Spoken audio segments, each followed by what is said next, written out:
सुबह का समय था। चौहान हवेली में चारों तरफ सन्नाटा पसरा हुआ था।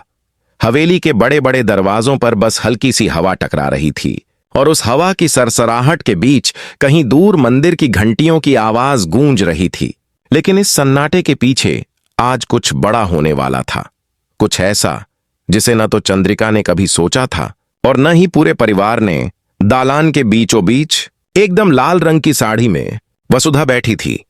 उसकी आंखों में नमी थी, लेकिन होठों पर एक हल्की मुस्कान, माथे पर सिंदूर की लाल रेखा थी जो उसकी पहचान और उसकी मजबूती दोनों को दर्शा रही थी। हर किसी के मन में एक ही सवाल घूम रहा था, वसुधा दुल्हन?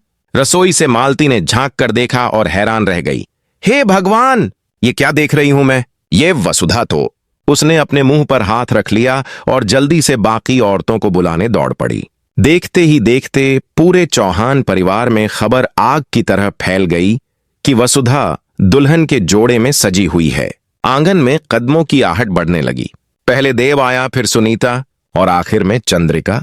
वो चंद्रिका जो हमेशा से वसुधा के खिलाफ साजिशें रचती रही थी, आज उसकी आंखों में विश्वास का नामो निशान नहीं था, जैसे किसी ने उसकी दुनिया ही उलट दी हो। चंद्रिका ने क्रोध से कांपते हुए कहा, वसुधा, ये सब क्या तमाशा है?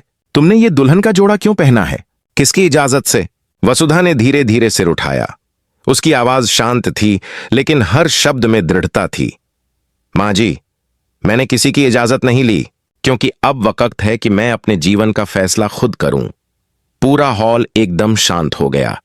हर कोई बस वसुधा की ओर देख रहा था, जैसे वो किसी ऐसी बात का खुलासा करने वाली हो जो अब तक छिपी थी। देव आगे बढ़ा। उसकी आंखों में भी कई सवाल थे। वसुधा, तुम कहना क्या चाहती हो? क्या ये सब कोई मजाक है? वसुधा ने उसकी ओर देखा। उसकी पलकों पर आंसू की एक बूंद लटक रही थी। नहीं देव, ये मजाक नहीं है। ये हक है जिसे मैं अब छीनने नहीं दूंगी।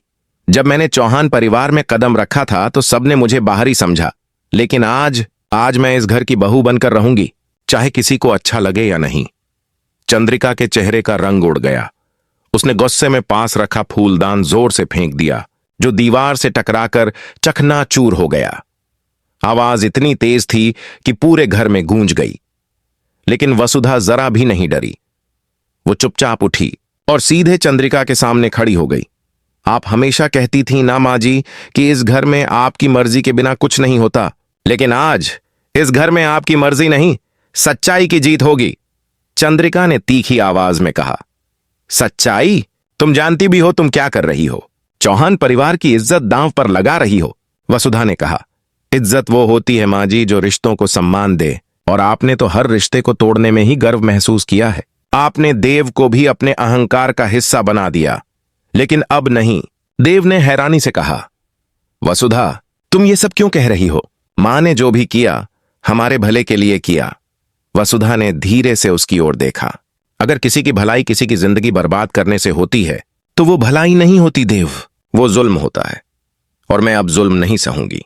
पल भर को देव चुप हो गया। उसकी निगाहें नीचे झुक गईं। घर के बाकी सदस्य आपस में कुछ फुसफुसाने लगे। हवा में बेचैनी थी। उसी बीच बाहर से ढोल की हल्की आवाज आई। सबका ध्यान उधर गया। बाहर एक छोटी सी बारात थी। कोई और नहीं बल्कि विवेक था, जो पहले वसुधा से प्यार करता था, लेकिन हालातों ने उन्हें जुदा कर दिया था। विवेक अब लौट आया था और उसे देखकर सब हैरान रह गए। चंद्रिका चिल्लाई, अब ये क्या नया नाटक है? पहले वसुधा दुल्हन, अब ये विवेक यहां क्यों? विवेक ने दरवाजे के पास खड़े होकर कहा, क्योंकि आज का दिन मेरे और वसुधा के जीवन का सबसे बड़ा सच है। मैं आज भी उसी से प्यार करता हूं, और अगर ये चाहती है तो मैं इसे अपना बना लूंगा। वसुधा की आंखों से आंसू बह निकले। उसने कहा, विवेक, अब देर हो चुकी है। मैं किसी की दुल्हन बनने नहीं, अपनी पहचान जताने आई हूं। मैं इस घर की बहू हूं और अब कोई मुझे बाहर नहीं निकाल सकता। चंद्रिका ने दांत भींचे। देखती हूं तुम कैसे रहती हो यहां, वसुधा ने शांत स्वर में कहा। आप देख लीजिए मां जी, क्योंकि अब मैं किसी के डर से नहीं, अपने हक से जीना सीख गई हूं। सन्नाटे के बीच दीवार पर टंगी घड़ी ने 12 बजाए।